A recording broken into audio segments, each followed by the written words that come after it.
Chapter 12, Parker Elias. I kick off Spirit Week by getting arrested. I'm on my way to pick up Grams on Monday morning when this cop pulls me over because my taillight is out. The problem is this guy is new, and when I show him my provisional license, he thinks it's a fake ID. So he takes me into the police station, and by the time the desk sergeant straightens him out, I'm late for picking up Grams. She's not waiting outside of her apartment building, but when I run upstairs and knock at the door, nobody answers. I drive around the neighborhood, and sure enough, there she is, walking along the main street. I pull alongside her and lower the window. "Grams, where are you going? Get in the truck."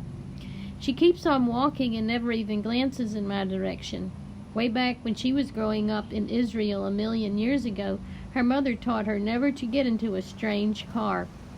She forgot most everything else, including the grandson who's supposedly her favorite person, but that stuck. I have to drive half a block ahead, park, get out, and accidentally run into her on the sidewalk. She recognizes me now. In fact, she's really glad to see me, but not half as glad as I am that I found her. She could have gotten on the bus somewhere and be really lost. She still can't come up with my name, though. "You look skinny, kiddo. Have you been eating?" Sigh. Why can't she just say, "Look, you look skinny, Parker." "Hey, here's the pickup," I announce in surprise. "Hop in. I'll give you a lift." By the time I drop her off at the senior center, I'm way late. To make things worse, I get stuck behind this giant truck in the driveway of the school. I squint at the sign on the back. At first it looks sort of like Alien Right and Grid, but that can't be right. Then I recognize the logo from the internet. It's Oriental Trading, that website where you can order bulk amounts of things like joke glasses and light up necklaces and party stuff. I honk for them to let me pass, but they're already out of the truck, two big guys. They open the back and start hauling these giant cartons onto the loading bay of the school. There's no writing on the boxes, but there's a picture, so I know exactly what's inside. Vuvuzelas for Spirit Week. Hundreds of them. If they really ordered for every class but us, 1,000. My grip tightens on the wheel. What do I care? If SCS 8 is being left out, it makes no difference to me if they've ordered noisemakers for every man, woman, and child on the planet. Then I think of Mr. Kermit, the way he tried to make the principal change her mind even though he hates vuvuzelas. Man, the sound of that just one drives him bananas. In all those boxes, there must be enough noise power to bring down a herd of elephants. I pull around the truck, thumping over the curb and driving across some of the front lawn to the parking lot. That's against the rules of my driver's license too, but this is an emergency. I roar into a spot, putting only a tiny scrape on the side mirror of Mrs. Oneonta's Mini Cooper. I jump out and head for the school without even using my bottle of Scratch Guard. By the time I hit the entrance foyer, I'm flying. I sprint clear across the school, past the gym to room 117. What luck, the other kids are there, but Mr. Kermit hasn't arrived yet. Considering he's a teacher, he sure doesn't seem to have a problem with tardiness. His own, anyway. If they gave late slips to staff members, Ribbit would spend his whole life in detention. Maybe that wouldn't be a bad thing for someone who loves crossword puzzles so much. "The vuvuzelas are coming," I gasp. One if by land or two if by sea?" Barnstorm snorts. "This is serious," I insist. "Oriental Trading is parked out front right now, unloading them." Kiana clues in. "Mr. Kermit's going to lose it. And it's going to be hard to get any rest," adds Raheem with a yawn. "It's no fair that everybody gets them but us," Aldo complains. "I mean, I don't want a stupid vuvuzela anyway, but it's still annoying." "Ribbit's right," says Barnstorm. "It's fine to have spirit if you really do, like if your team is winning the championship or something. But to have spirit because your principal tells you to, because of what week it is, that's just dumb." "What does school spirit have to do with vuvuzelas anyway?" I complain. "Because they're loud? So are car accidents." I actually think about that a lot. "Poor Mr. Kermit," Kiana adds. "This is going to be rough for him. I wish there was something we could do to make it better. Maybe there is, Mateo muses. Aldo rolls his eyes. What? We send him on vacation to the Death Star until Spirit Week is over? Of course not. The Death Star is Star Wars. Mr. Kermit is the Grinch. The Grinch isn't real, Kiana explains patiently. But what the Grinch did can be real, Mateo insists. He didn't like Christmas, so he stole it. All of it. And the Christmas stuff in Whoville. Even the Who pudding and the roast beast. Barnstorm's eyes widen. Steal the vuvuzelas?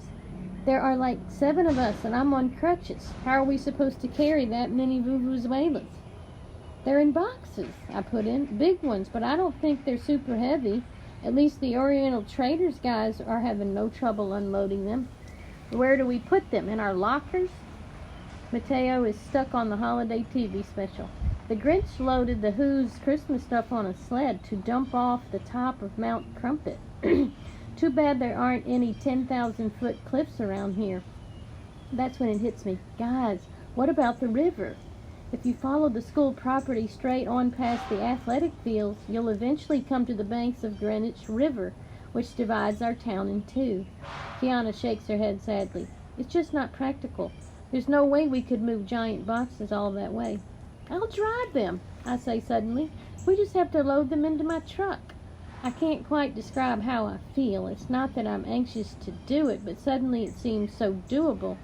And knowing it's possible, it feels like we have to try. Raheem looks up from his doodles. We'll get in trouble. No kidding. If we get caught, it's hard to imagine the school will go easy on the kids who hijacked 1,000 vuvuzelas. The answer comes, of all people, Elaine. We're already in trouble, she rumbles from her spot at the back of the room. This class is trouble. What can they do to us? Put us in here twice? Let's do it. For Mr. Kermit, Kiana said. Brainstorm places a crutch over it. I'll show them where they can stick their spirit. Aldo tries to land his hand over Kiana's, but the crutch is in the way. Nobody tells me what to get worked up about. To the universe and beyond, Mateo exclaims. We all sign on, even Raheem, who is as close to wide awake as I've ever seen him. We have to hurry. Once the custodians start unpacking those cartons, it's all over. We head for the loading bay, taking the long way to avoid passing the faculty lounge. The last thing we need is to run into Mr. Kermit heading for room 117, not that he's asked us where we're going. Luckily, the halls are busy, so nobody takes much notice of us as we loop around the main foyer and backtrack to the storage rooms that connect to the loading bay. Kiana peers through the doorframe. Uh-oh. Following her lead, I peek into the storeroom. The loading bay door is still open to the driveway, but the truck is stuck. Just inside stand 2 big boxes. I count 7 of them, stacked 3, 2, and 2. Mr. Carstairs stands next to them, the packing slip in one hand, a half-finished bagel in the other. Why hasn't he started unloading yet? I murmur. He's probably waiting for help, Kiana whispers back. That means the other custodians could be here soon. Aldo curses under his breath. How are we supposed to get the boxes from Carstairs right there? Mateo has an idea. We need to create a distraction. A distraction? Kiana asked. I can talk to him about the Silmarillion, Mateo volunteers. That's the creation story for the entire mythology of the Hobbit and Lord of the Rings, and I'll try to get him to walk away. That's the stupidest thing I've heard in my life. We're going to need a better distraction than that. Definitely, deadpans Elaine. She rears up a heavy black boot and brings it down full force on Barnstorm's sneakered foot. The scream could probably drown out all those vuvuzelas put together. It causes a major freak out in the hall. Mr. Carstairs comes running. What he sees is the school's injured sports hero on crutches, howling in agony. The custodian gets his shoulder under Barnstorm's arm, and the 2 of them begin hobbling in the direction of the nurse's office. Kiana turns accusing eyes on Elaine. You didn't have to do that. He could have just faked it. Aldo chortles. Not as good as that. We race into the loading bay. Oh, gross, Raheem complains. What's gross? I asked.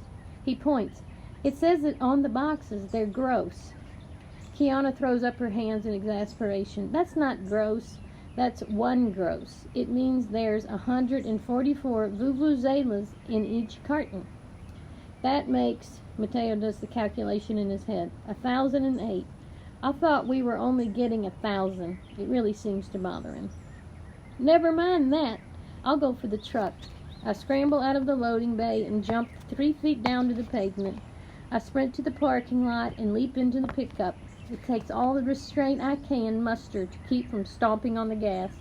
The last thing we need is for my squealing tires to attract the attention of every adult in the school. Suddenly, my perforated muffler doesn't seem like such a great asset either. It may sound cool, but we're trying to be stealth here. I get out and scramble onto the platform to help with the loading. You know all that stuff about vuvuzelas being light? Well, that goes out the window when you're lifting a box with 144 of them.